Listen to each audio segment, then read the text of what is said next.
The following presentation is a production of Ride the Wave Media. Hello and welcome to Practically Magic. You are here with Courtney Pwyll. I am here to teach you how to be a magical creature that you are.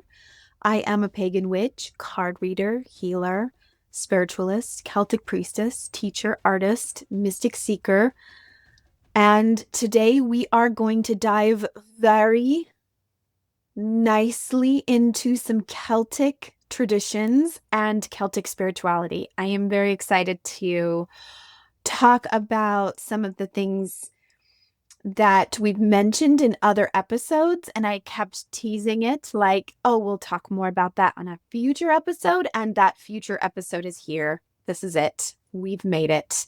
We are going to talk about the in-between spaces today and why that is sacred and special and why we can feel it. But first, we're going to start our episode with pulling a card, as we always do. This is the card that is going to help solidify the message we are here to receive today. Hopefully, those of you listening, whatever time and place you happen to be hearing this, you will know that this message is just for you. And today I am going to be using the Celtic Healing Oracle deck.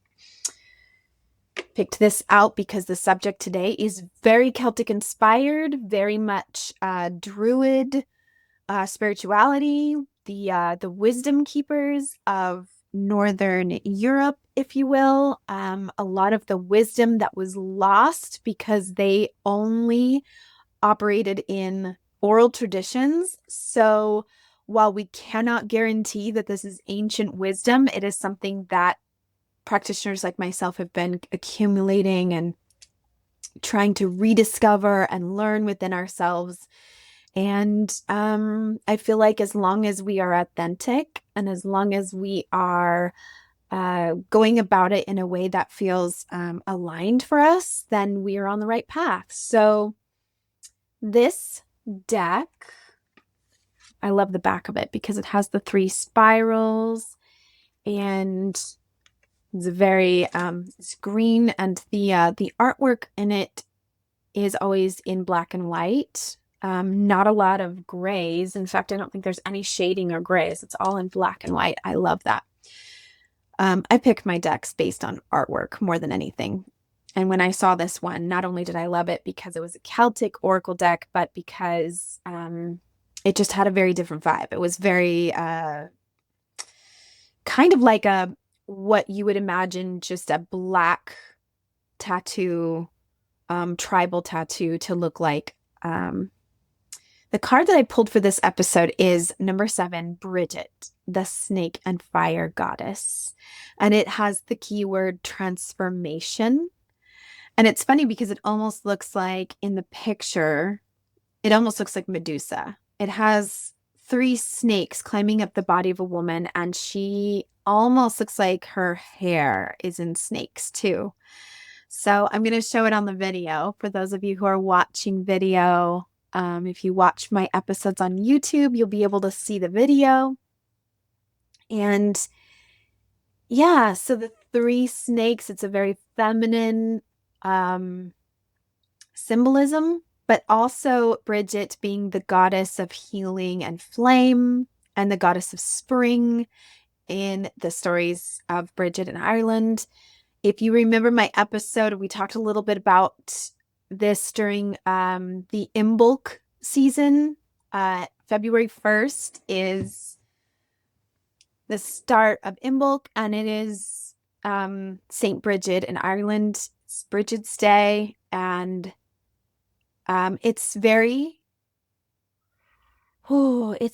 appropriate that this is the transformation card, because I particularly love working with Bridget in that it's the deity or the archetype of the healing and the healing flame. And in Reiki energy healing, we are attuned to an energy healing of called the Holy Fire, which is kind of a an energy that reflects the many different colors in the white light, and it is visualized as a white flame with many colors in the white flame. All the colors are encompassed into the white flame. And it is the healing energy that is light and love that is directed towards the people and clients that we are healing. And so when Bridget comes up, I'm always reminded of that same Reiki energy. Different traditions, different parts of the world, but it doesn't matter because I think that the purpose and the archetype and the vibrational frequency is aligned. It's the same. And the transformation symbol in this card is going to align us really well with our subject today, because we are going to be talking about transformations. We're going to be talking about spaces and what that means in space and time and physical space, as well as mental and emotional and spiritual spaces, and what that means from the Celtic tradition and many other, I would dare say, indigenous or pagan traditions would have this theme, and we would all be able to understand it together. So we're going to talk a little bit about transformation. And so when you're listening to this, and with this card pulled for you today, I want you to ask yourself some questions. Am I in a space where I am coming out of a certain thing, a certain space, a certain relationship, or a certain job that I have held? And I know that this is a time when I need to let some of that go, or I need to walk away from it and go into a space that's a lot more uncomfortable for me, but in the hopes that I will move into a space that is just right for me. We're going to talk a little bit about that in this episode today anyway. So I kind of love that this card brought that subject up for you. And in listening to what this card means is this idea that the space we are in sometimes becomes so difficult, even though it's familiar, even though there is some safety and certainty and security in the space that we are in. But when we start to grow out of it, or when we start to maybe understand in our body and in our mind that the vibration is not right for us, we're not resonating with it, the hard of staying in that becomes much more, much greater than the hard of leaving it. And I think a lot of us have experienced that, especially if you're older like me, in your midlife, reaching your crone's age, the age of wisdom, I like to believe. I like to believe that my getting older has something to look forward to, that I am not just leaving youth and that's it. I get to be just old. I like to believe that there is something I gain from it, which is the wisdom and experience of being an older age. And being in that space, a lot of us have experienced moments in our lives where we know that we have to let go of what we've been doing because it is too hard to try to continue to keep it. And in order to let that go, we have to transition into this new space. So I'm going to begin by talking about the subject we are going to talk about today. First, I would like to retract some statements that I made in other episodes. Sometimes when I get talking and I don't have an exact script of what it is I'm going to say, I use words that I find out later were totally not what I meant to say. I'm sure if I listened to all of my episodes back, I would be like smacking my forehead over and over again. Like, oh my gosh, did I really say that? That's not even what I meant. And so hopefully you can forgive me if you've been listening to my episodes so far and understand that sometimes I say things and I didn't even realize that's what I said. But luckily my mom listens and she was able to pull this forward for me. She says, I've noticed sometimes when you talk about your experience in Mormonism or in being a member of the church in your youth, You use the word fundamentalist when you talk about Mormon. And I think what I meant to say was fundamentalist as far as a religion goes. But actually, fundamentalist Mormon is an actual thing. You may have seen that on the news, like the arresting of Warren Jeffs, who was the prophet of the fundamentalist LDS Church, and things like that. So there are associations to the word fundamentalist Mormon that I totally did not mean to say. So let me retract that now and here, and let's set the record straight. I am not, nor have I ever been, part of the fundamentalist Mormon Church. What I meant to say was the LDS Church, that I came from a background in my family history where on both sides of my family and my husband's family, they have been part of the LDS Church and were pretty orthodox, meaning that they followed the rules. They were true believers. They believed in it wholeheartedly and had a testimony of that church and everything that comes with that. So sometimes we use words like a TBM, true believing Mormon, or sometimes we say things like card carrying Mormon, which is not just a funny saying to say, but actually members of the church do carry a temple recommend card that they have passed all of their interviews and have been able to be deemed worthy by authority figures of the church and allowed to go into their sacred temples. I was at one point in my life a card carrying Mormon. So I want to just clarify that real quick while I have a chance and let you know that in previous episodes, when I've used the word fundamentalist, I did not mean that literally. So sometimes fundamentalist is just used as a word to mean like if you were fundamentalist Christian, you were, very devout in the Christian faith and only in that faith. So that is where I'm coming from with that. I did not come from a family that practiced polygamy. I did not, not in my more recent ancestry. I am absolutely positive there were members of my family in the early church days that did practice polygamy. So that's how far back that goes. But there are sects of Mormonism that practiced polygamy in the beginning when Joseph Smith founded the church, and then there have been branches of that church since then. Some of them went back to practicing polygamy. Some of them always practiced polygamy from that time, and some, like the mainstream LDS church that my family was a part of, have not practiced polygamy for many generations. So I hope I've clarified that and you kind of understand me and where I'm coming from just a little bit better.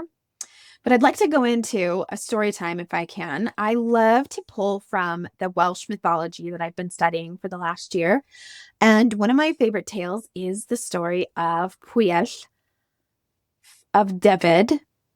I am doing my very best to pronounce that in Welsh. All of this Welsh Duolingo I've been doing for 280 days. I hope it is finally paying off because I'm trying to pronounce those Welsh words correctly. If you are Welsh and you speak the Cymraeg language, please forgive me if I am not speaking it correctly. I do not have access to listening to that language on a daily basis. I'm much better at the Spanish dialect when I practice my Spanish because I do hear Spanish quite often in my world. But I'm doing my very best because I absolutely love the Welsh people and the Welsh history. So if you'll allow me to try, I'm going to tell this story and using the Welsh names. Pwyll is a prince and he is out hunting one day. And this is in the first branch of the Mabinogi. He's out hunting and he has his hunting dogs with him.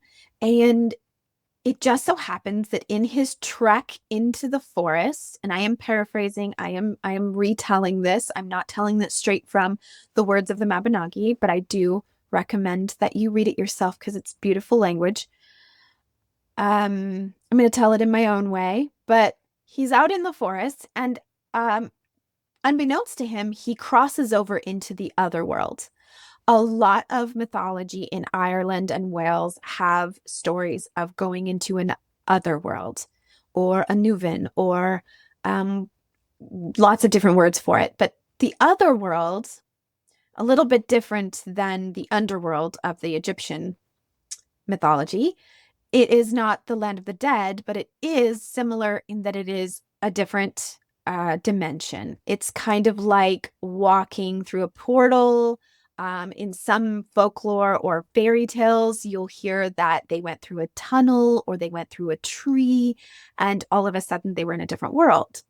If you've watched Stranger Things, which I love, it's kind of like when they go into the upside down. All it took for them to go in the upside down was to go through a tree or a certain portal, and then all of a sudden they were in a world that looked exactly like their own, but different, darker, scarier, all that kind of stuff. And a lot of magical things can happen in the other world, much like on Stranger Things. Sometimes those are magical and light and sparkly, and sometimes they're not. The Fae have not always had a reputation of being magical and beautiful and helpful. Sometimes it's dark, sometimes it's monstrous, sometimes it's scary. In Welsh mythology, a lot of times the main characters, the heroes and the heroines, they will walk through to the other world without even realizing that they've done it. So it's not necessarily that distinct. So it's just kind of walking through the woods and then all of a sudden they're in the other world. So in this case, Pwyll is in the other world without even realizing he's gone there. But he does find, as he's hunting, he finds a stag that's already been killed. And there are dogs eating on the stag that are not his dogs. They're not his hounds, but these dogs are different. They are white with red ears, which is another indication that there's something a little bit different about these dogs. They're otherworld dogs. And he shoos the dogs away and allows his dogs to eat the stag instead. And this is offensive to the king of the other world. So the king of the other world finds him, and his name is Arun. And he says to Pwyll, hey, how dare you? You've offended me. This is my stag. My dogs were eating and you've taken it. And Pwyll, not realizing that he had offended someone, was very apologetic. And another reason I love the Welsh culture is that they're very into justice. It's a kind of they have a lot of tit for tat in their laws, that if you do someone wrong, you definitely make up for it. And once you're made up for it, all is good again. You should be able to let bygones be bygones. And so that's what the King Arun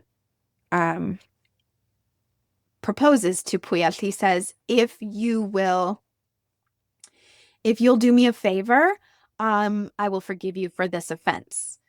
Now, to me, the favor seems like quite a big favor, but Pwyll agrees to it. He agrees that they are going to switch places for a year.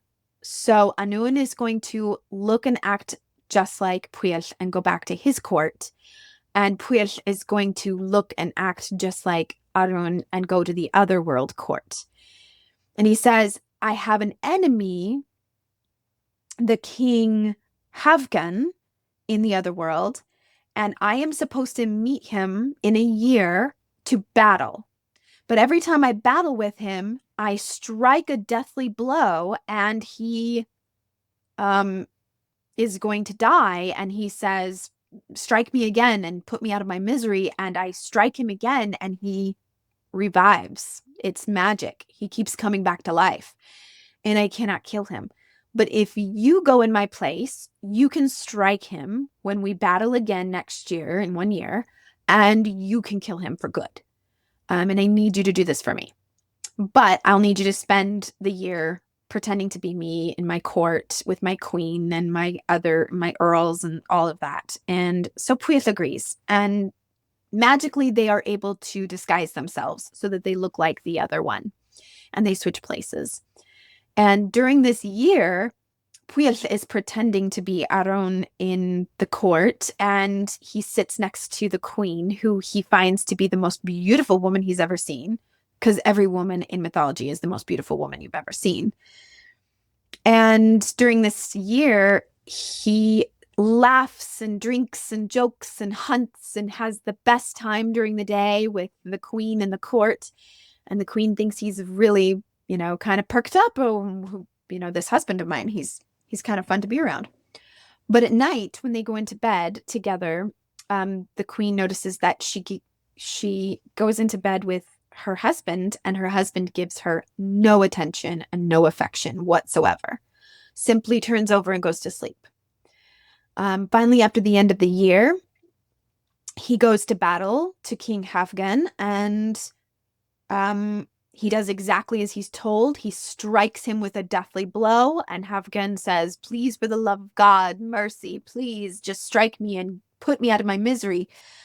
And Pwyll says something like, "Oh, if you want, someone else can do that. I'm not going to strike you again.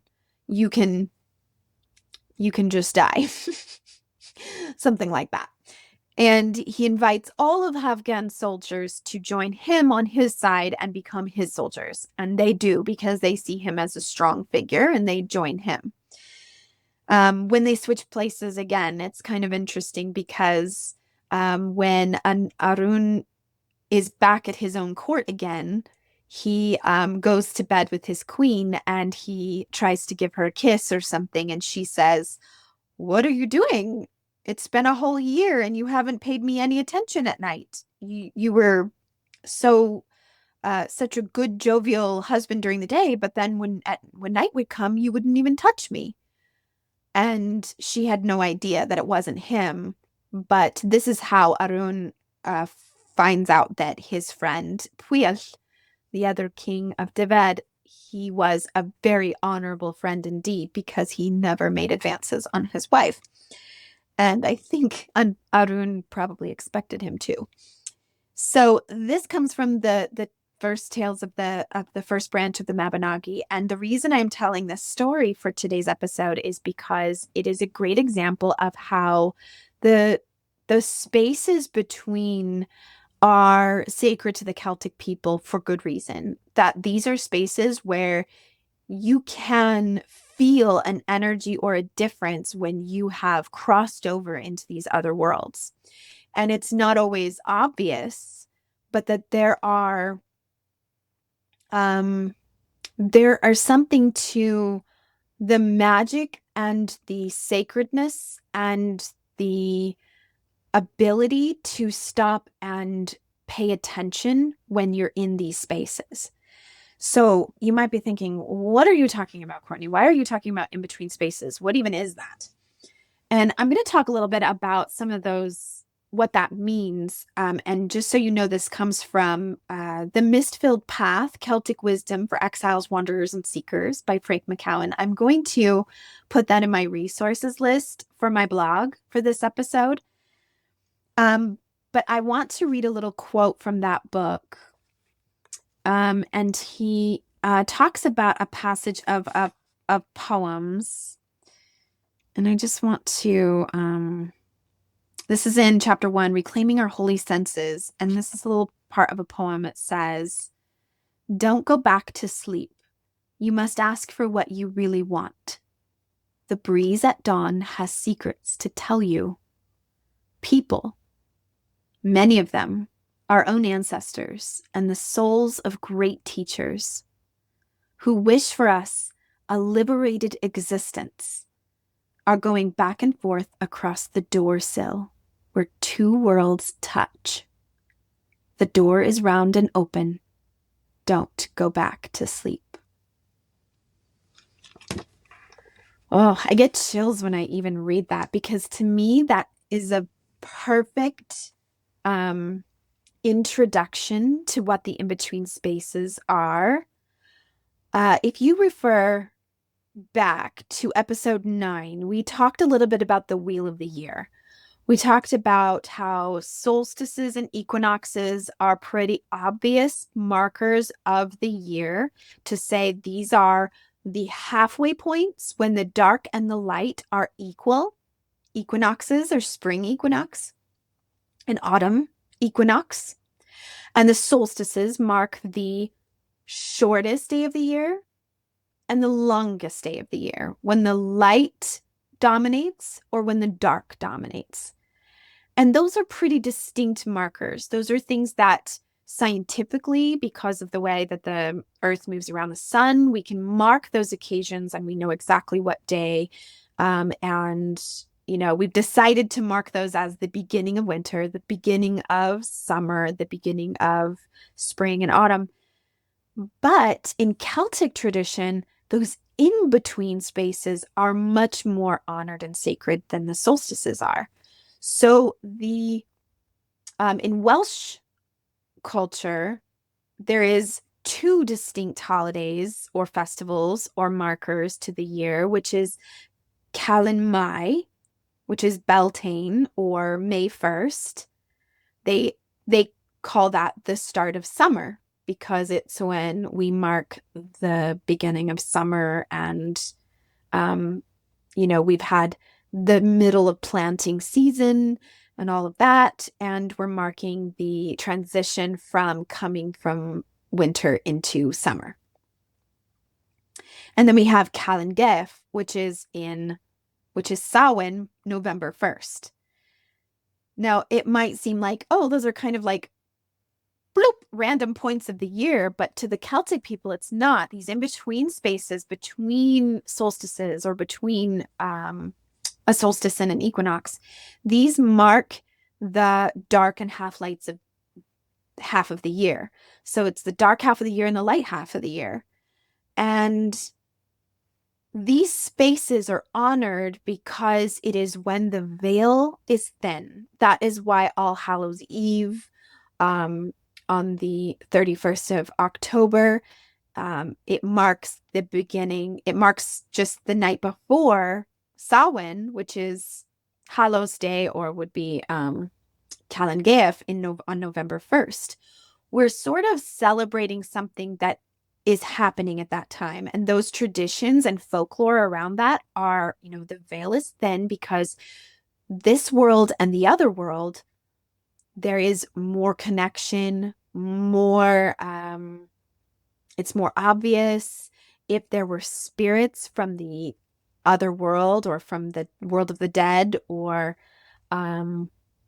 even just spirits of nature, that would be a time when they can communicate with us, when we can hold space for them, when we can learn from them.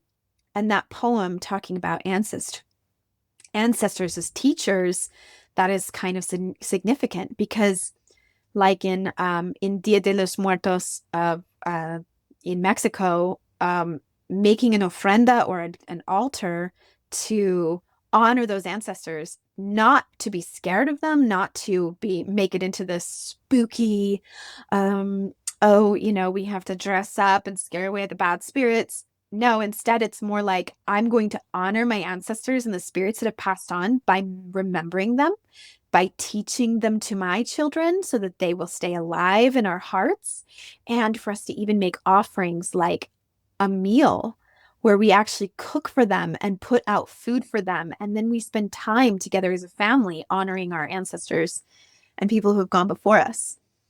It's also a deep connection to the land, if you think about it, because we are sort of honoring those ancestors and the places that their bones are buried, and knowing that the land we stand on is a connection to those ancestors.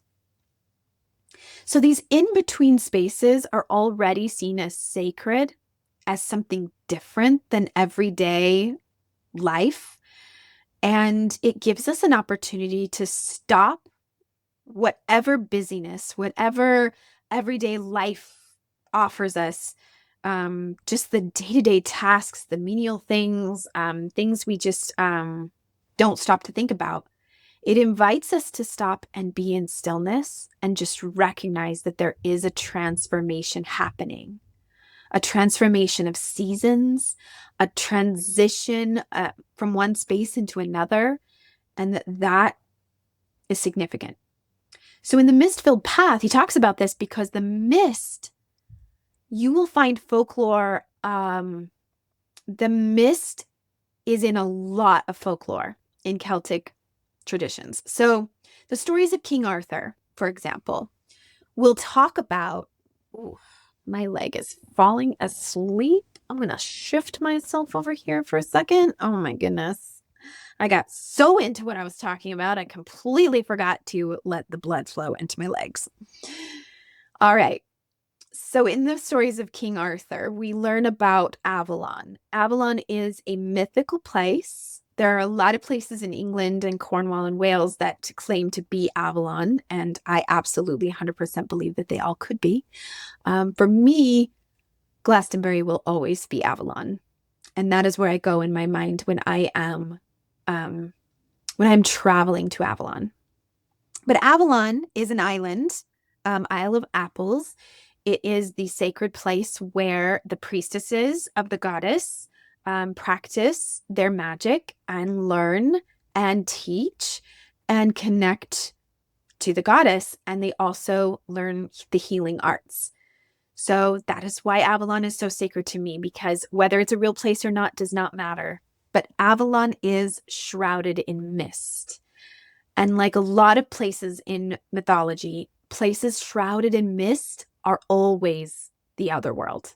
It's a sacred space, and it is also an in-between. It's not raining and it's not sunshine. It's that foggy moisture and thickness in the air, and that is an in-between subliminal space. And that's magical. That comes forward even into modern times. I mean, if those of you who can see in my video, I have a portrait of Elsa from Frozen on the wall. She's in my healing room because she helps with the energy of letting it go. That's what this is all about. Our energy, let it go, let it go. Okay. Well, in Frozen 2, for those of you who may or may not have seen it, if you have children, you probably have definitely seen it. And if you don't have children, please just watch it anyway. Those movies are amazing. In Frozen 2, there's a curse placed on the enchanted forest for a number of years, and they cannot access, no one can go in or out of the enchanted forest because there is a wall of mist surrounding it. So it's like that whole forest disappeared in the mists. That is what happens to Avalon in the stories of King Arthur. When King Arthur is wounded in battle, he is brought by his sister Morgane, or Morgause, depending on the version of the tale that you're listening to. She takes him back to Avalon. She's a priestess of Avalon, and she takes him back to heal him. And he goes into the mists. He goes to Avalon, and no one ever sees or hears from him or Avalon again. And the mythology of that, the legend is that he will return to England again when England needs him. That he has not died. He is just in Avalon. And these otherworldly places in story, they ascend time and space. So in any of the stories that I've read about the otherworld, it kind of is like a Rip Van Winkle effect, where you can go to a mythical place and you could spend 100 years there and come back, and it's only been a day for everyone else. So our time is not the same thing as their time. Even if you can move freely between those spaces, you will go and enter into a dimension that is going to have its own rules as far as how time works. So mist is a sacred space, but so are places like times of the day, dawn and twilight. These are the kind of witching hour type magical times of the day. And if you are sensitive to this kind of spirituality and this kind of to energies, and even if you're not, I would invite you to try, when you're going out, go for a walk during twilight when the sun is setting. It's not quite dark. Maybe just after the sun sets, but the nighttime dark hasn't set yet. And just notice what happens around you when there are dark shadows emerging all around you. Even as you walk through your neighborhood, the houses look different. The colors all gray and blue, and it's sort of peaceful. There is something that happens to the energy. If you have children, I don't think you can deny the witching hour exists. My children change from however they've behaved and however they've done all day into something completely different when twilight hits. Kind of like the energy of the full moon. It's either going to ramp them up to where they are just like, I have one son that literally hangs from the rafters. I mean, just, I don't even know what happens to him. He can be tired one minute and the next minute he's so hyper and so out of control. There's just nothing we can do but let him burn that energy off.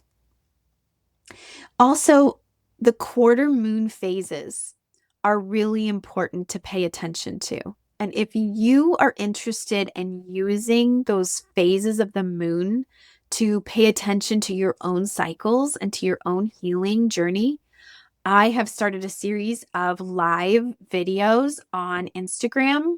I would like to eventually turn it into a workshop or a class. But right now it's just a free live class that you can log on.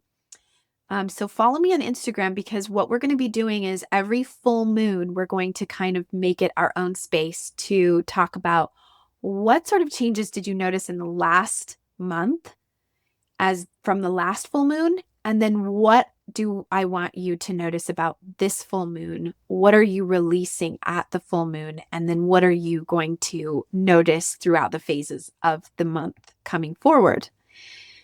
And one thing I want you to pay attention to is at the quarter moon phases. So when the moon is showing you half of the moon, and it's either in the waxing or waning part of the cycle. So it's when waxing, when the moon is coming into the full moon, and the descending phase when it's going into the dark moon. And these spaces are really good markers to just notice what sort of things have been happening and what sort of things are coming up for you. Because when you're in the waning moon and you're in the quarter phase, the Avalonian cycles of healing mark that as the time of descent. So it actually marks the beginning of a new healing cycle, meaning that you've already gone through a cycle, you've released, you've accepted these new awarenesses and awakenings. But then when that quarter moon hits, you're going to have something come forward that's going to feel like, oh, now I'm going into the shadows. I'm going into the cauldron. I'm going into the cave.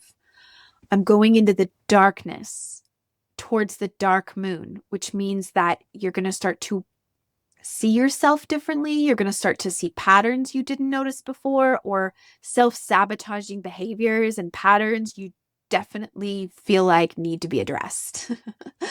So it can be kind of a rough time, because if there are certain things that's like, oh, I got myself into another relationship that was, I thought, great, but now I'm starting to see all of those same things that happened in the last relationship, and I definitely didn't want that. Or I'm starting to see how I'm showing up when there's stress, when there's triggers. I can see myself, coming forward with these behaviors that are, again, not really aligned with who I want to be. But that's a really powerful time of the month, those in-between spaces. I also love the idea and symbolism of doorways. And in that poem, it talks about going through a doorway because they're the meeting of two worlds. And that the ancestors and teachers are in the door sills. And that is a beautiful image to me, to understand that even as we walk from one room to another, our entire energy changes. And actually, neuroscience supports this, because they talk about how our brain chemicals shift when we go from one room to another. It's the same reason that you walk into a room, and as soon as you go through that doorway, you're like, wait, why was I here? Well, what did I come into this doorway for? And sometimes it's just old age, our memory not being what it used to be. But sometimes it is actually a neurological event that we have moved from one space that we know is for one purpose. and we've moved into a different space for a different purpose. And our brain chemicals changed so that we're like shifting into, okay, now I'm in the kitchen to cook or eat. But maybe we came into the kitchen for a different purpose, like to grab that thing we set down on the counter. And we don't even remember that that's what we came in there for, because our brain just shifted into kitchen, eat, right? So moving through spaces and portals can be really significant. It can be an energetic shift. It can be a mental shift. And I think we can actually use that to our advantage. Anytime we are going through something and we want to release something or we want to shift our focus, energetically going through a doorway, either in our meditation, imagine and visualize a doorway that is going to be for the purpose of leaving something behind and gaining something we want. Moving through those passageways, gateways, moon gates, doorways, whatever they are, it can be a really powerful symbol. When I was in England, I got a little bit obsessed with doorways, and I didn't even know why at the time, but now it's become significant to me. And when I came back, I had all these pictures that I took of doorways and gateways and archways, and even the Tower of St. Michael's at the top of the Tor in Glastonbury, which is to me a very, just powerful religious symbol, spiritual symbol. To me, walking through those doorways, I did not take that lightly. I did not take it as just sightseeing. I was up at the top of the Tor early one morning because I did want to see the mists. I had been told that if you're there early in the morning, you can see the mists roll in, which is why it's associated with Avalon. But I think I got up a little too late, but I tried to hike up to the Tor in the morning, and I went with another fabulous lady on our sisterhood who was there at the pilgrimage with me. Her name is Audrey, and she went with me up to the top of the Tor, and we sat up there and we chatted and we looked out at the sheep fields around us and the English countryside. Oh my gosh, it was absolutely magical. But when we were getting ready to leave, I said, I want to walk through those doorways, those archways of the Tower of St. Michael's, and I want it to be significant. I want to address something I want to leave behind, and I want to walk through those doors ready to embrace something new. And I think that is a really important, powerful way to use those doorways magically, energetically, and with intention. So this idea of in-between spaces, it doesn't have to always fall at a certain time of year or a certain time of the month. It can happen anytime where you create a space that is an in-between space. And at the time I'm recording this, we are coming through a significant time of the year where we're talking about the story of Blodeuwedd. And if you didn't catch my live from the last full moon, you can always go onto my Instagram and find it. We talked about those in-between spaces where when something is too rigidly black or white, it doesn't allow us to see those spaces where two things can be true. And I think there is really significant power in being able to say two things can be true at the same time. For example, a lot of people get really, really hung up in being able to determine whether we are good or bad people. If I do these things, it means I'm a good person. And if I do these things, it means I'm a bad person.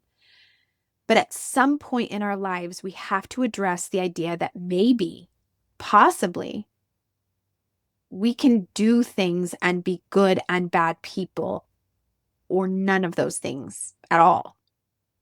We can do things, and it actually doesn't mean we're good or bad, because two things can be true at the same time.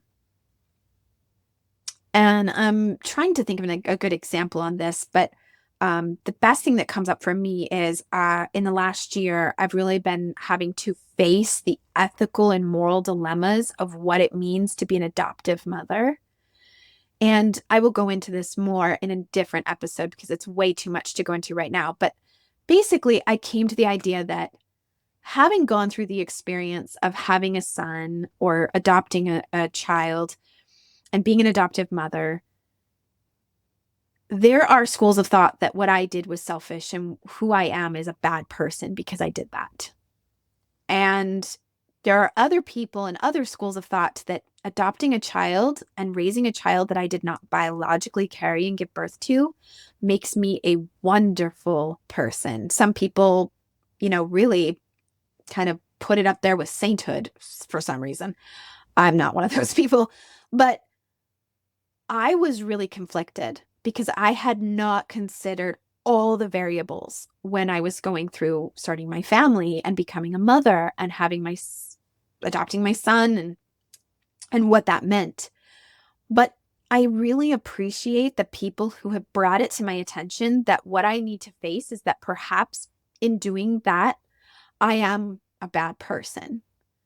And also I'm a good person. And maybe even though those two things are opposing ideas, it's actually possible that both of those things can be true at the exact same time. And that I'm not sure if I can actually call myself a good person or a bad person because I adopted a child. But it is possible that both of those things are true. And there you go. That's about all I will say about that at this point in time. I'm sure that can spark a debate that will last hours and days and months and weeks and years, but I will address that more at a different time. I just want to kind of leave you with that idea that there can be two opposing ideas and they can be both true at the same time. And you will find those moments in your life as well. But I want to point out that phases of transition are very difficult. They can be a process. And for me, this comes up most significantly in the healing cycles. States of transitions are very hard. They're very difficult because you are moving into a space that felt comfortable for you, and now you're moving into a space that is going to be confusing. And it's going to offer some difficulty in being able to go, well, what now? If that's true, or if something new is true, then what now? And I just want to help you understand that when you are shifting energies into something that is higher and more authentic and more aligned and a higher energy level for you, it's not easy. It's not comfortable. And it does come with a stage of confusion. And I always tell people that while being confused and having that state of confusion, it's not comfortable. I know for myself, I very much rely on certainty. I like a plan. I like to know what I'm about, and I like to know what I'm doing. And when I don't, I feel very, very uncomfortable. So I understand that is hard. But as someone I know, a wise person said to me, confusion is actually a great, great thing. If you're in a state of confusion because you're like, oh, wait, what I thought was true or what was going to happen isn't true and isn't happening. So now what do I do? I'm totally confused. I don't know what direction to hang my hat. I don't know where to plant my feet. I don't know what path to take. I'm so confused. That means that you are in a space that you're ready to let something go that did not serve you. And invite and welcome a new and better way when it comes up. So you can't possibly have that experience if you don't have that confusion state, right? Okay. There is so much more to say about this, but for the sake of time, because we are running out of time and it's been a long episode already, I'm going to just finish off with a question from a listener. Summer solstice celebrations are happening right now as this episode is releasing, and I want to give you a quick a question that I had from a listener was, how do I mark this occasion? How do I celebrate summer solstice? And to that I say, it is up to you what you do. So many different ancient traditions have carried over, but there's always room for new traditions to take place. So when your family and you want to mark this occasion as summer comes up, it might be like your summer thing to do is this big 4th of July celebrations that you do. Or it could be in recognizing that the sun and the masculine energy of the sun is dominant at this time. So there's a lot to accomplish. It just means that this is a time to reflect on what all you've done this year so far. What all have you accomplished in the month since January?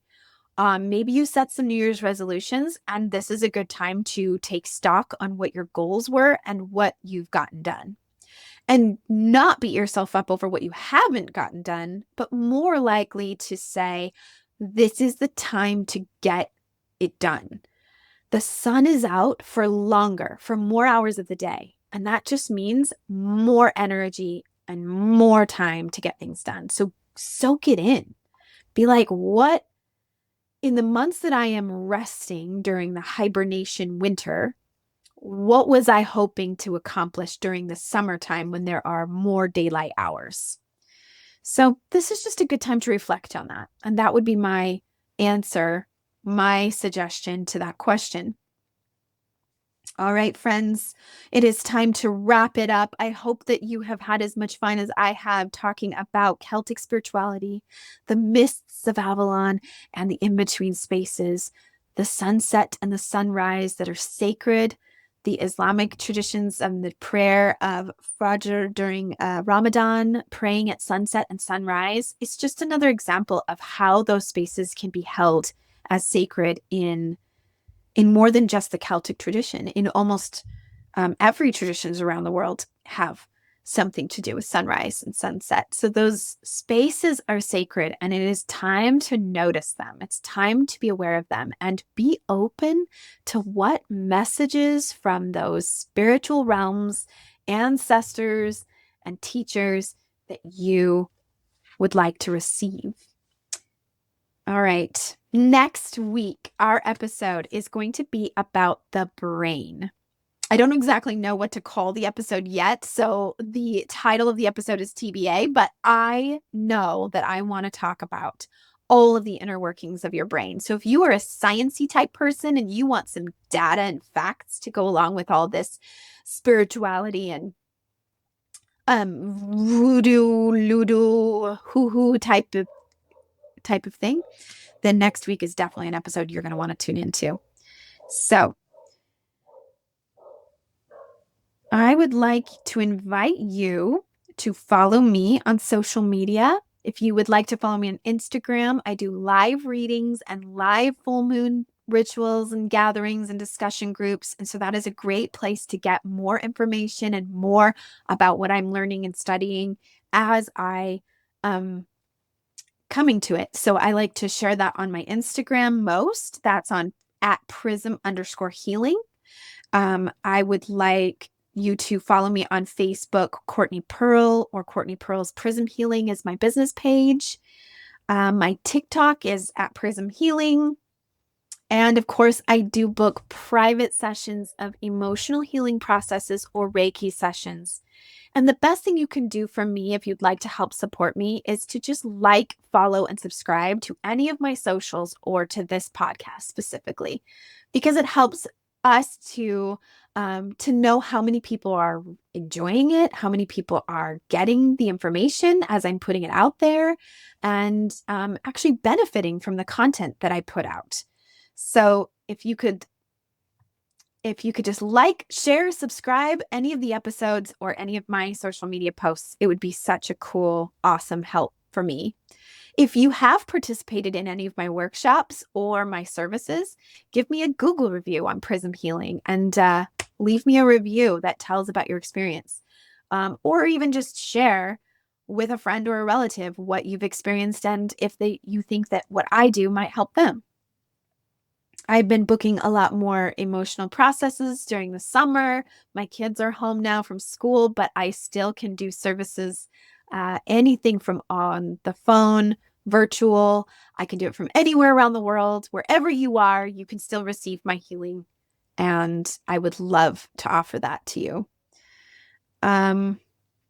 Yeah, and you can also private message me anything that you have inquiries about. If you have a personal question about something you've been going through, or if you just have a question about magical and spiritual practices that I can help you with or point you in the right direction, I would love to do that.